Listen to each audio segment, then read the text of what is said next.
Welcome, everybody. Welcome to Wednesday's edition of Murph's Boston Sports Talk. I am your host, James Murphy, aka Murph, and thank you so much for joining me for Wednesday's edition. Hump Day's edition of Murph's Boston Sports Talk. Welcome to episode 20, Big 2-0. We are one episode away from being legally able to drink. LOL, JK.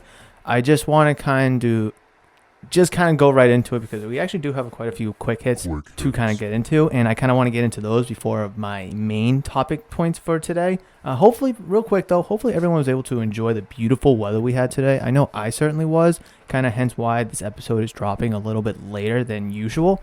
Honestly, when it's 53, 54 degrees in the middle of February, I don't know about you, but I think any New Englander would kind of consider that summer. I saw a lot of iced coffees out there today. Anyways, let's just dive right into the quick hits. As we all know, pro golfer Tiger Woods got into a bad single-car crash.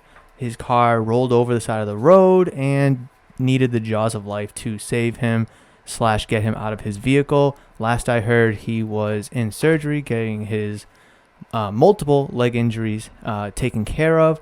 Pretty sure he is out of surgery. I mean, it's been a day, so I'm sure he is. Haven't heard about how he is doing in terms of recovery or any form of a timetable. However, whether it's golf for him or sport for any other athlete, sports is completely a back thought. It is not even in the equation right now. We just have to make sure that his health and safety is okay and that he is going to be okay as he moves forward from this devastating incident, right?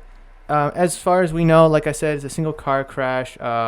He had surgery and multiple leg injuries, moderate to critical injuries, not life-threatening at all, so it's not like he was in surgery in order to save his life. However, the injuries were moderate to critical, and I think this is very scary. This could happen to anybody. Hopefully, Tiger Woods, prayers are going to be with him and his family, but hopefully he will be A-okay. Hopefully he can get out of this on the better side of things, and hopefully he can make a speedy recovery.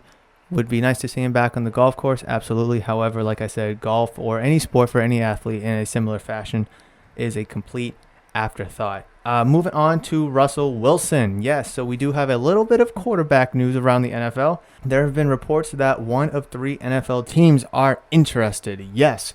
So the Seattle Seahawks haven't really made any kind of notion in trading him. However, Russell Wilson has kind of hinted the fact that he wouldn't mind out of Seattle. So we have heard that 1/3 of the NFL has reached out to Seattle in regards to Russell Wilson. So far, from what we know in terms of these rumors, is that the starting asking price for Russell Wilson is 3 first-rounders, according to some reports. That is nuts. Russell Wilson is, I believe, 30, or at least going to be 30. Let me just do a quick check on his age because he was 32 actually. Oh, so I'm a little off. He will be 33 in November, so he's recently 32. However, he's been behind a bad Seattle offensive line for the past most of his career, so he has been sacked numerous times, and that is one of the reasons why he kind of wants out of Seattle, is because he's just kind of sick of it. He wants to be better protected, so maybe get traded to a team with a good or better, at least, offensive line. And yes, again, I do want to say 1/3 of the NFL teams have looked into trading for Russell Wilson. Who could that possibly be? Well, that could be just potentially anybody that needs a quarterback right now. The Patriots, the Panthers, could be the Texans even, the Dolphins, the Jets, the football team, that's my knuckles cracking, the 49ers. You could even see teams, I guess the Colts are kind of off the board now, but they could have reached out to him. You could even see the Eagles still kind of reaching out. So there are plenty of teams out there that could use a quarterback, that may need a quarterback. However, if the starting price is 3 first-rounders for a 32-year-old top 5 quarterback, don't get me wrong, well worth it. Imagine what Deshaun Watson can get. I think Deshaun Watson's asking price should be around that. I think it should be more. However, Russell Wilson does have more intangibles to bring. He is a Super Bowl winner. He's been to 2 Super Bowls. Numerous MVPs. I'm sorry, not MVPs. Numerous Pro Bowl selections, excuse me. And yes, he is on the wrong side of 30. However, Deshaun Watson is also a top 5 quarterback. He is much younger. He is starting a fresh new contract. And he hasn't proven anything except that he can throw the ball a lot to nobody. Very nice, very admirable. However, who would you rather have on your team moving forward in terms of this? If you were to trade 3 first-round picks, would you rather trade them for Russell Wilson or would you rather trade them for Deshaun Watson?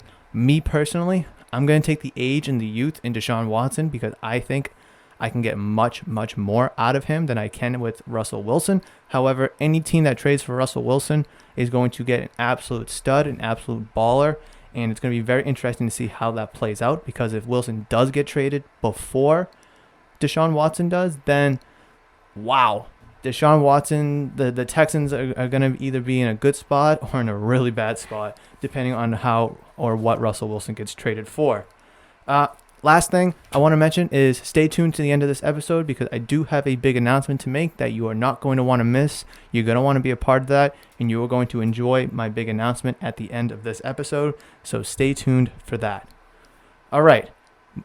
I do just recognize that I may have said Russell Westbrook once, twice, or many times instead of Russell Wilson, so don't flame me for that because in the heat of the moment, I just kind of think of Russell, they both start with W.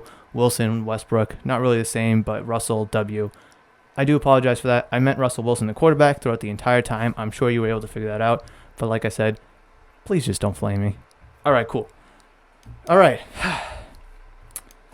Speaking of Deshaun Watson and trading for a quarterback, such as a caliber of himself, Deshaun Watson has approved trade to 3 teams, only 3. In his contract, in his fresh new contract, he does have a no trade clause, and he has approved 3 teams.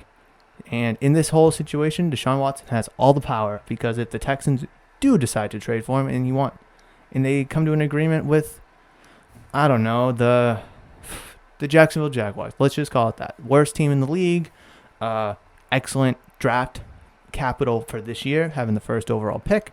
However, Deshaun Watson doesn't like it. He can say no. And the deal is, boom, done. So he did approve 3 teams, and those 3 teams are the Jets, the Dolphins, and the Panthers. WTF. Deshaun Watson wants to go to the New York Jets. I don't know why. You can't spell it out any more than the fact that the Jets suck. I just mentioned earlier that Russell Wilson wants to go to a different team for a better offensive line, and the Texans' offensive line is, they got Laramie Tunsil, who's a excellent left tackle, and I feel like having him protect your blind side would make me sleep at night if I was a top 5 quarterback in the league. I don't know why he wants to go to the Jets. I don't get it. Big market city, yes. You get a lot of clout there, yes. But you're not going to go there to win. You're going to be in the same spot you are with the Texans or worse. That's just how it is. And I honestly don't understand why, but I do understand the next 2 ones, the next 2 teams, and that is the Miami Dolphins and the Carolina Panthers. Dolphins may be done with Tua. Not absolutely sure yet. I think, it was a kind of a grooming kind of year where you kind of have to, press out the wrinkles, especially after his hip surgery that he did have over the offseason, where he was recovering from that. There was no wide receivers for him to throw to. All those receivers were dinged up. So I can't blame I'm getting all my quarterbacks mixed up. Tua Tagovailoa for having a down season, being first round pick, 5th overall last year. I think you just have to give him another year or 2 instead of just closing the door on him. I understand that Deshaun Watson is on the line and a top 5 quarterback is potentially available and on the board. And no team would be foolish to admit that they'd rather have Deshaun Watson over Tua Tagovailoa. That makes complete sense, and I'm on board with that. However, you have Tua on a rookie contract going into his 2nd year. He is a very talented quarterback, and he has a lot of similar intangibles that Deshaun Watson has. Maybe not the arm strength, maybe not the arm power, but it's there. The playmaking ability's there. The speed from scrambling is there. Being able to look downfield, make the right decisions, it's all there. It's just not as nice as it is for Tua Tagovailoa. However, him wanting to go to Miami, Deshaun Watson here, completely makes sense. Florida, warm weather. You'll have Devontae Parker. You'll have Mike Gesicki. So there are some nice little pieces down there. However, the Dolphins were actually a really good team this year. they're very close to making that next step. They do have the Buffalo Bills in the way, and I'm not going to say that the Patriots are in the way, because I don't think that they are. The Dolphins have the first round pick and the third overall, and the first round pick 17th overall, I believe it is. Those two picks are probably going to have to get moved in order to get Deshaun Watson. However, those two picks in Tua, does that get you Deshaun Watson? I don't know. I don't know. It's definitely an interesting trade. Definitely an interesting idea. Food for thought right there. And then the last team, Carolina Panthers. This would be amazing. I honestly think so. Now, the Carolina Panthers are in the NFC South, where you have the defending Super Bowl champions, Tampa Bay Buccaneers, the questionable New Orleans Saints, obviously, because the Drew Brees situation, we don't really know if he's coming back or not. If he doesn't come back, we could expect to see some regression from that team, whether or not Jameis Winston steps up to be the starting quarterback. Even him being the quarterback, if Drew Brees is not there, is not a guarantee. However, if Drew Brees does return, we could expect them to be, in the running for the top seed in the NFC, the NFC South champions. We can expect all that from the Saints. However, we have to wait and see off a Drew Brees decision in terms of retirement.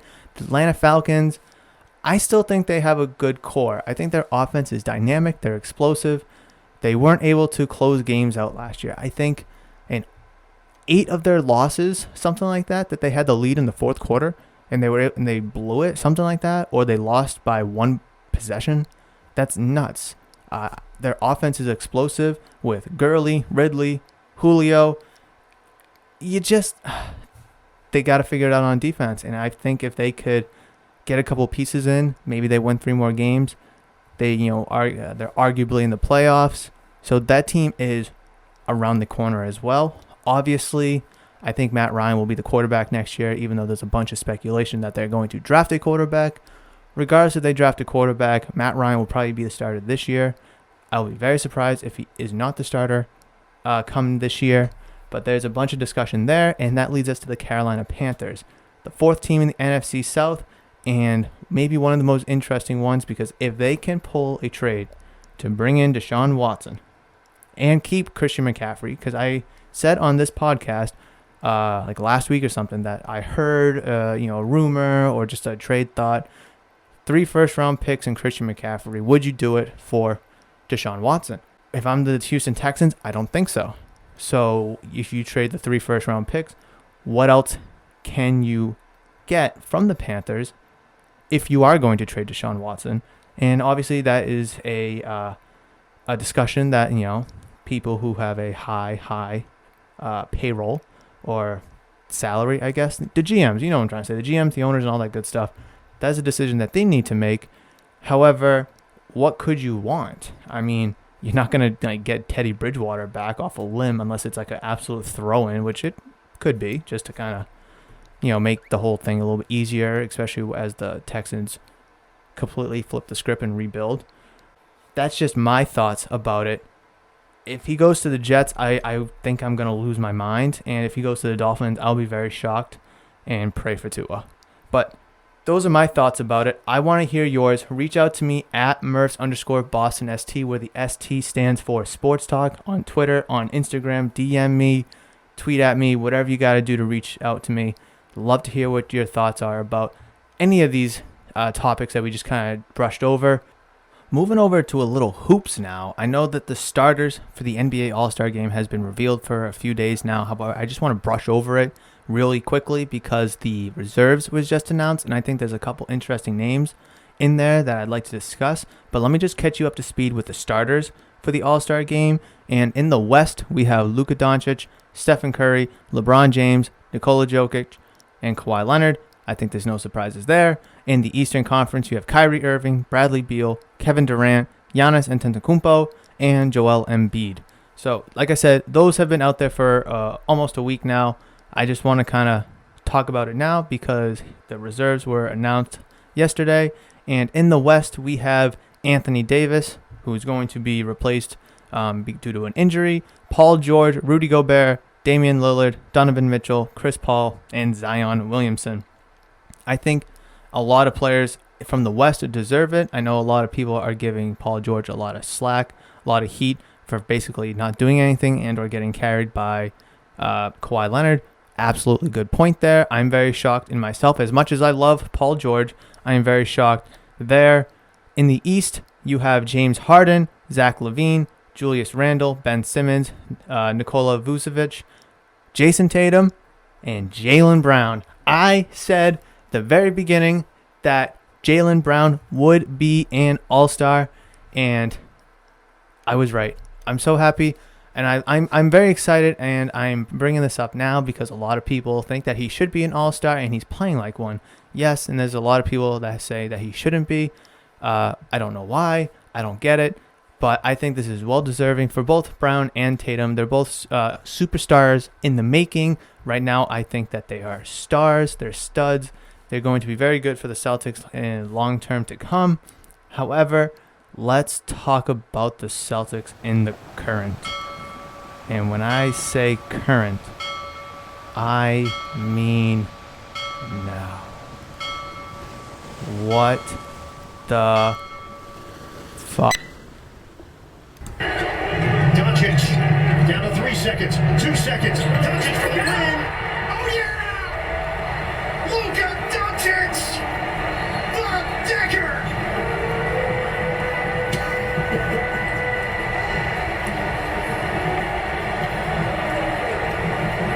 Incredible, Bird. 2 big-time shots on consecutive possessions, and down the stretch, Luka gets to his spot, step back, deep 3, 2 people on him. He's showing why he is an all-star. The Celtics lose yet another game. Are any of us surprised? Because I sure as bleep isn't. And I think I don't want to do it. I don't want to do it. I think it's time to abandon ship. Abandon ship. I think it's time. I think it's time. I don't want to. I hurts my soul. I'm looking at the stats in this line. It says Taco Fall has no minutes. He actually got 1 minute because he was in on that very last second for some odd reason, which I actually wrote down. But first, let me say this. It hurts me. It kills me on the inside to say that about the Celtics, that it's time to abandon ship. Oh, yeah, it does. And I know for a fact that there are either Celtics haters or people that don't like the Celtics just because it's not their team that are laughing at me right now. And I'm going to take it off the chin. I'm going to wear it like a champ. Yeah. New York Knicks, 15-17. They are 6 games out of first place. They are the 7th seed. The Boston Celtics are the 6th seed at 15-16, 5.5 games out of first place. I can't wait for the Knicks to pass you. And when that happens, I want everyone in my DMs, everyone hitting me up, blowing my phone up because the Celtics suck. I have been on the record before the podcast and during the podcast that the Knicks suck, that the Knicks blow. They're nice, they're young, got some good pieces, but they're a year or 2 away. You know, with how the East is shaping up to be, that if you're just a 500 team, you're the 4th or the 5th seed. The Knicks, it's now. The Knicks' time is now. Now, what does that mean for the Celtics? Well, it means you bleeping suck. Now, I do want to take one thing away from the game, though, against the Mavericks. So they lost 110-107 to the Dallas Mavericks last night. Very good game. Very interesting game, actually. Back and forth. Mavericks actually kind of opened it up late in the 4th quarter. Then they were up 11, I think, was the biggest lead in the 4th quarter with 3 minutes to go. And then Celtics actually came back. They actually came back and forced overtime. And I want to kind of make that noteworthy because we've often seen that when the Celtics are losing in the 4th quarter, they'll just fold and call it a day. It could be early 4th quarter, late 4th quarter when the game gets away. It could even be in the damn 3rd quarter when, the other team kind of blows it open to 20 points. They just kind of fold it in and call it a wrap. But last night they didn't, And I honestly don't know why, but they didn't fold. They didn't quit. They played the entire time, even when they were down by double digits late in the fourth. They made it an interesting game. They really did. And I just kind of want to go over this last little stretch because I think it's very bonkers and confusing, to say the least. So this is what I wrote down because I needed to write this down because I was so damn confused about it. Jaylen Brown gets the inbound pass, drives to the hole, hits a layup, ties it up 107. There was seconds left on the clock. I'm not exactly sure how many seconds. It doesn't matter how many seconds there was left because Luka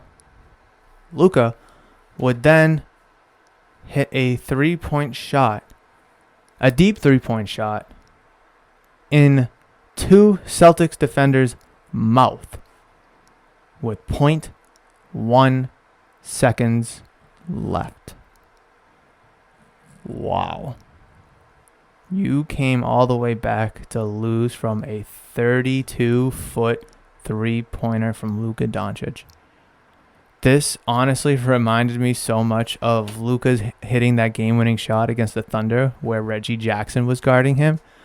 I hope that was a switch to this day, but I don't know why Reggie Jackson was on the court in that matter. Oh, no, it was against the Clippers. It was against the Clippers, my bad. It was against the Clippers. So when he hit that 3-point shot against the Clippers and why Reggie Jackson was on him, who knows? Hopefully it was a switch, but why was he on the court? Okay, yes. Point stays the same. He hit it over Kemba Walker. Not the best defender. And I think there was another player in his grill as well. I forget who it was. Probably Tatum. And then the Celtics have the nerve to call a timeout with 0.1. Now, there's no way you can get a 3-point shot off with 0.1 seconds left. I think the rule of thumb is you need 0.3 minimum to catch and kind of put up a decent shot. Like a tip in, I think, is like 0.2 because you can just throw it up to the hoop and you can just have someone like literally just tap it like a little, like it's a can jam, kind of like how you're hitting the frisbee into the can, like that, where you just got like, little palm, like bam. So the Celtics call a timeout with 0.1, advance the ball, all that good stuff. They put in Jaylen Brown, Jason Tatum, Kemba Walker, Aaron Nesmith, who, by the way, had 0 points last night in 22 minutes, and Taco Fall, out of all people. What on God's green earth was Taco Fall doing in there? He was under the paint the whole time. Was he supposed to catch and tip in and hope for a foul? That's the only thing I can think of. But the Mavs just left him open. So then Tatum was like, screw it, and throws it to Taco Fall. He catches it. I think he goes to put up the layup. I think, obviously the clock hit 000, so it doesn't count. And then he gets it, and it's like a little fadeaway, a little 2-foot fadeaway. It looks pretty smooth. But what the actual F, Celtics? Celtics fans, where are you? What are your thoughts about this? Because I know non-Celtics fans are loving this. And I can think of a few people in particular that I will not name because I know when they hear this, they're going to blow me up. And they're going to be like, ha ha ha ha ha ha, blah. And they're going to be like, Celtics suck. We told you. I don't think anyone predicted the Celtics to suck at the beginning of the season. I don't think so. I feel like that people could have guessed that the 76ers and the Nets and the Bucks could have been better than them, and I was not going to argue that. But as it stands right now, the Celtics do suck. And they're playing like a bottom 4 team in the Eastern Conference.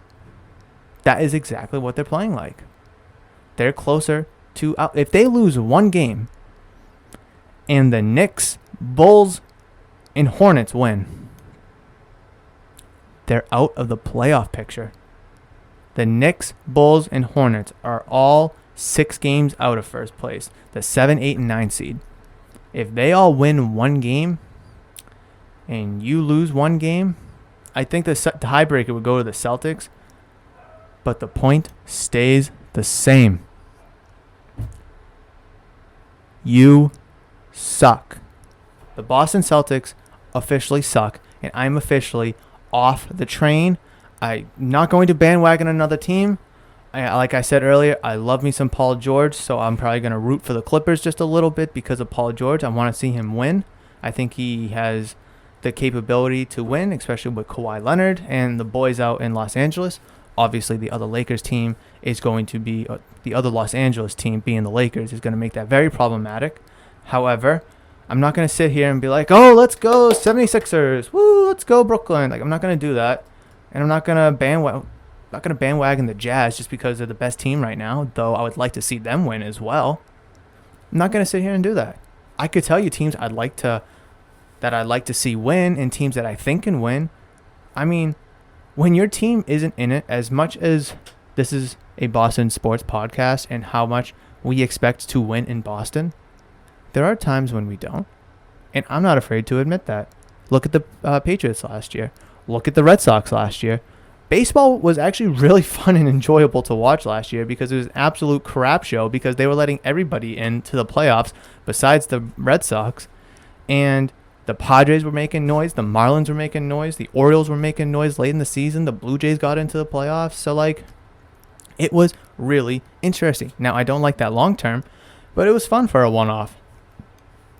When the Patriots were out, the football playoffs were super fun. I mean, that Bills-Chiefs game early was interesting. That Browns and Chiefs game was extremely fun to watch. I really wanted the Browns to win that game. And then the Buccaneers playing the football team, the Saints, and the Packers were so good to watch. And I had no stress at all because my team wasn't in it.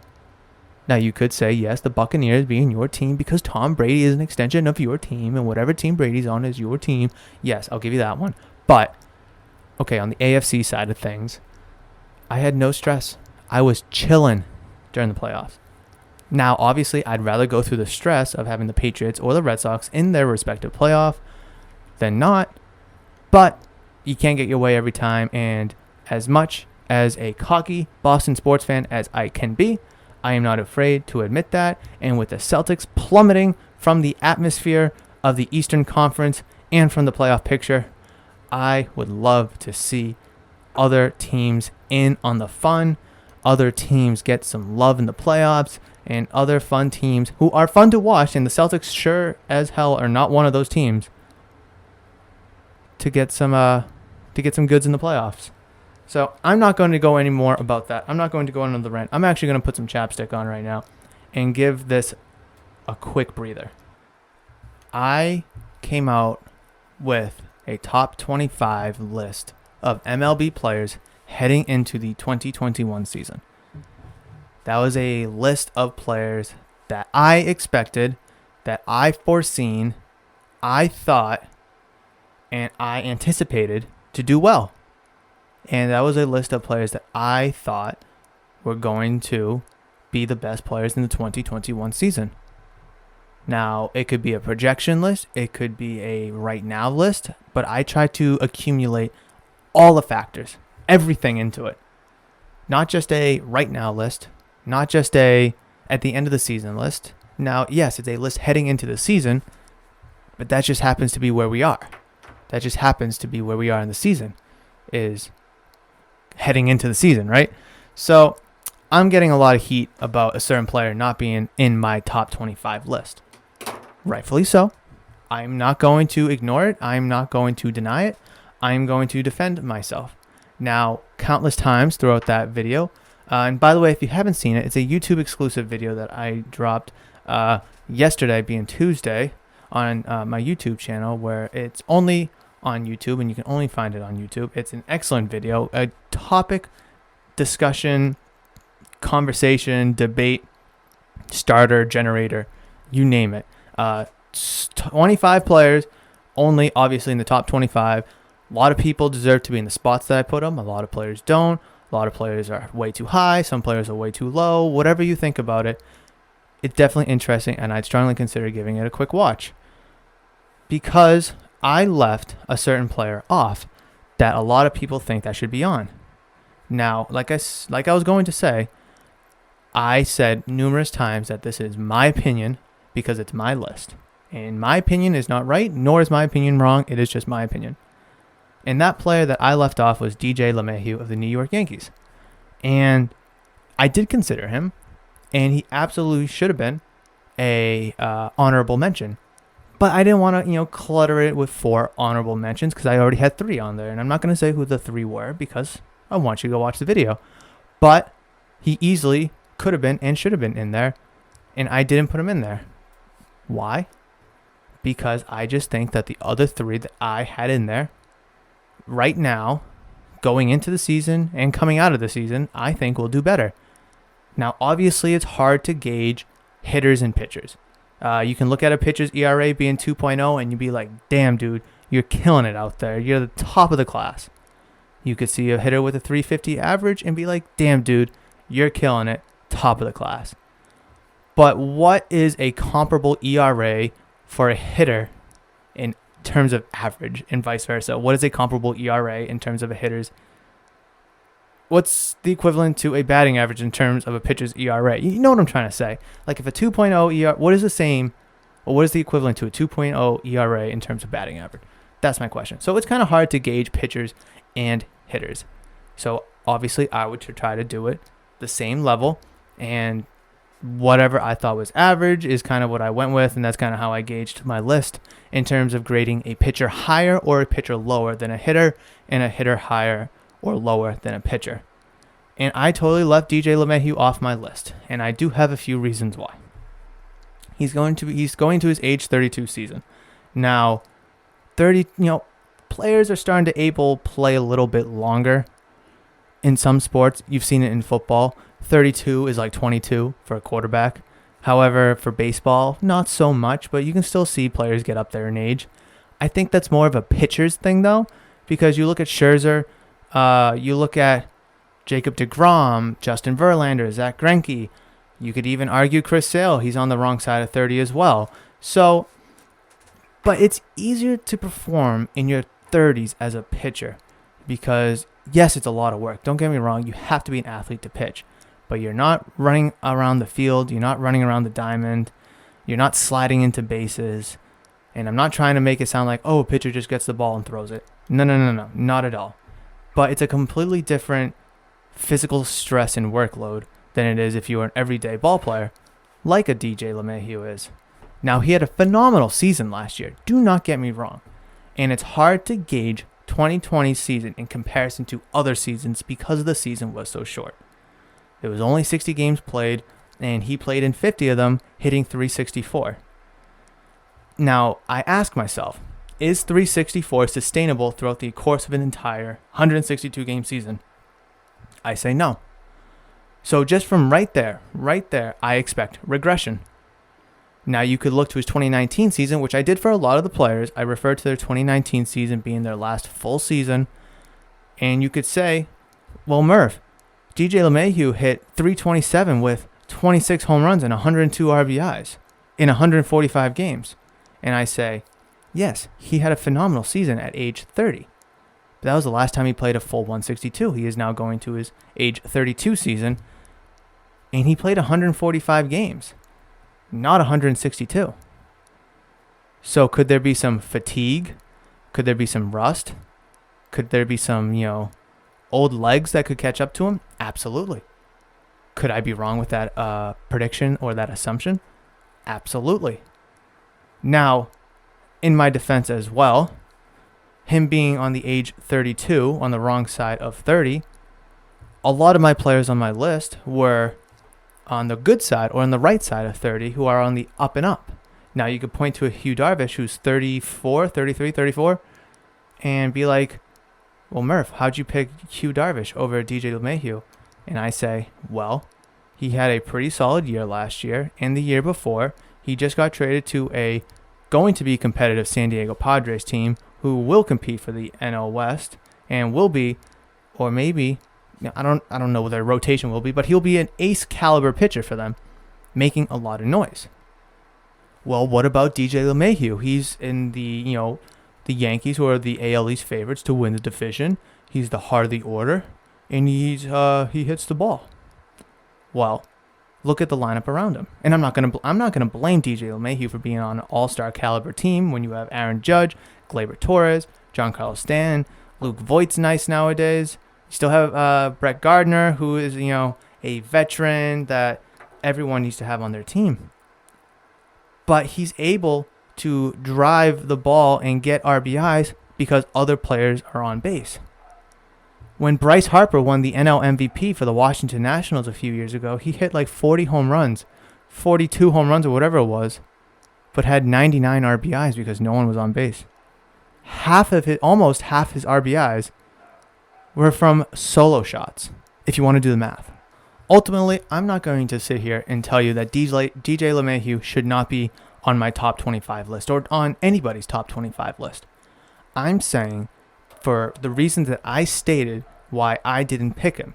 And I easily could have, and he easily could be on my list.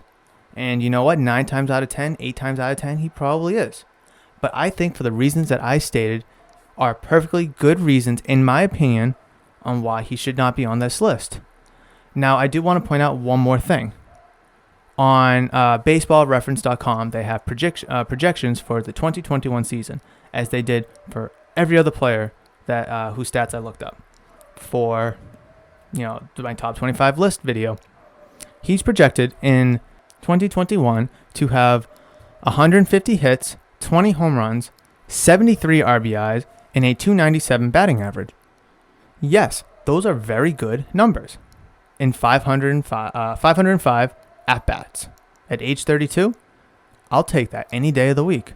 For good measures, 6 stolen bases, 2 caught stealing, 42 walks with an on-base percentage of .352. Slugging .475, on-base percentage .827. Absolutely. I'll take that on the Red Sox any day. I'll take that on any team any day of the week. However, you all who say that DJ LeMahieu should be on my top 25 list told me to look at his last full regular season stats in 2019. And I'm looking at them, and all I see is regression. All I see is regression from 2019 to 2021 DJ LeMahieu. And on my top 25 list, I foresee players on that list to have tremendous seasons. And I have a lot of young players on that list who haven't hit their ceilings yet. I'm not going to tell you who because I don't want to ruin the video. But if we're looking at and judging the same way, then by my logic, DJ LeMahieu should not be on that list. Not because he's going to have a crappy season, but because he's going to regress. And none of the players that I picked on my top 25 list have regression. Now, this is my top 25 list going into this season. That could absolutely change by the end of the season, where half the list could be right, half the list could be wrong. We're just going to have to wait and see. But for those reasons, that is why I didn't pick DJ LeMahieu to be my top 25. And you'll have to watch the video to listen and understand why I picked those players to be in my top 25 for those that I did pick. So that is myself defending my take and my stance on DJ LeMahieu, which I've gotten a lot of heat for. And I am not afraid to face it. Not afraid. I'm going to go at you guns blazing. If you're going to bring the smoke, I'm going to come back with a gas mask and tell you how it is. So I'm not afraid. Nope. But yes, that's going to do it for episode 20 of Murph's Boston Sports Talk. Thank you so much for listening. Thank you so much for downloading. And I really hope you enjoyed this packed episode of me rambling, jambling on. I had a lot of good takes, I think. I had a lot of good opinions, I think, about Russell Wilson, Deshaun Watson, the Celtics sucking. And, I hope you can understand my stance on DJ LeMahieu now. You may not agree with it, which is perfectly fine. I don't expect you to. But at least I hope you can understand where I'm coming from now. And hopefully this may kind of settle some things out. I might be wrong, and, I absolutely could be wrong when it comes to this certain player or any of the players on my top 25 list. But we're just going to have to wait and see. We're going to have to see how 2021 plays out. I'm definitely looking forward to it. I can't wait for baseball to start. Red Sox spring training starts on Sunday. I'm so excited for it. I cannot wait.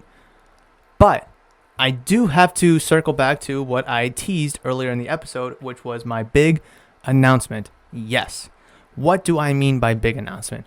I am approaching 1,000 downloads across all platforms for my podcast. 1,000 downloads on Spotify, Amazon, Apple, Google, Stitcher, Radio Public. I'm so humble. I'm so thankful. I'm so blessed. And I'm so happy and excited that people are out there downloading, listening, enjoying, reaching out to me, giving me feedback, telling me their thoughts, their take, their opinion. It's just an incredible experience that I never thought would come out of this podcast. And since I'm closing in on 1,000 downloads, I want to kind of give back. And it's a subtle, small give back. But I think it's something that everyone can appreciate and enjoy. And that's going to be an Amazon gift card. I'm not going to say how much yet. I don't know yet. But it will be an Amazon gift card.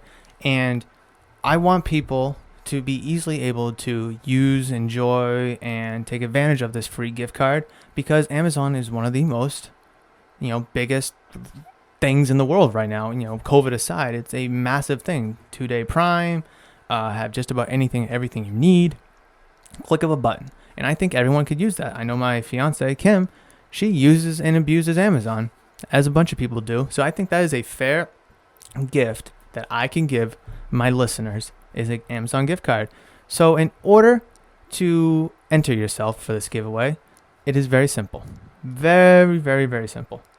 All you have to do is tweet at me, message me, reach out to me on your story, whether it's Twitter or on Instagram. You can comment down below on a YouTube video. Doesn't matter. As long as I can see that you're interacting with me one way or another, you're entered to win. Now, there's only one entry per person. So if you were to tweet at me 1,000,000 times, you're not going to get 1,000,000 entries. I'm sorry. But if you do reach out to me on multiple platforms, then I will double up on your entries. So if you reach out to me on Twitter, Instagram, and on YouTube, that's going to count for 3 entries. Yes, sirree. So I want to try to be fair as possible, and I think that's the best way to do it, because not everyone has Twitter, not everyone has Instagram, not everyone has YouTube. So I want to try to make it accessible to everybody. This giveaway will run until I have 1,000 downloads across all platforms. That's Spotify, Amazon, Google, Apple Podcasts, Stitcher, Radio Public. And once I do, I will make a social media announcement. I'm going to make a wheel, like the wheel decide, the topic wheel. And I'm going to throw everyone's name who entered on there. I'm going to click a gazillion times, and I'm going to see who the wheel decides. I think that's the most fairest way. I think that's the most equal way to do it. And I'm really looking forward to it. And yes, I will show the wheel spinning on my YouTube channel. You'll be able to hear it on audio-only platforms. I'm really excited for this. And like I said, I just think in my heart, I need to give back a little bit, to give back to those who are downloading, listening, enjoying, reaching out to me, and all that for this podcast. So thank you so much. And I'm really excited to see who enters and who's going to win once we reach 1,000 downloads. And yes, we are getting close. I'm not super far away and going to try to, tease this for months on end.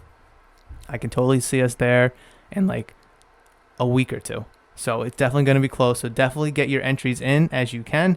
And I'm super excited for this little giveaway on the podcast. So without further ado, thank you so much for downloading. Thank you so much for listening. And thank you so much for enjoying. I really hope you enjoyed episode 20 of Murph's Boston Sports Talk. If you are new to the channel and haven't subscribed yet, please consider subscribing for more content here on YouTube, whether it's the podcast or the YouTube exclusive videos. If you enjoyed today's video and haven't already, definitely consider tossing a thumbs up on the video, as that shows me that you liked and enjoyed this episode. If you are listening on Spotify, Apple Podcast, Amazon Music, Google Podcast, wherever, reach out to me on Twitter and Instagram, because if you do, moving forward, it's going to count towards the giveaway. So, might as well, right? But definitely give me your thoughts and opinions about this episode, about my takes, about my opinions. Were they right? Were they wrong? Did they suck? Were they good? You let me know. I want to hear from you. And don't forget, the more you reach out to me across social media platforms, the more entries you get. So like I said, whether it's a tweet, DM, YouTube comment, it all counts. It all goes towards the jackpot. So without further ado, folks, thank you so much again, and I will see you in the next one as always. But until then, see ya. Hey, yo. Real quick, so I know I kind of briefly touched upon the All-Star reserves for the West, and I did mention that Anthony Davis will get replaced because of injury. Well, as I was recording, and I just checked this now, his replacement has been announced, and that is guard for the Phoenix Suns, Devin Booker, will be replacing Anthony Davis in the All-Star game, him joining Chris Paul as the Phoenix Suns representatives. Well-deserving. I think he should have been a reserve, voted in from the jump, but it's definitely exciting to see him get back into the All-Star game and replace Anthony Davis. That's really all I wanted to say because I know I talked about it, and since I was recording and the information dropped, I figured I would try to stay up to date as possible. All right, folks. Thanks for listening. See ya. For real this time. See ya.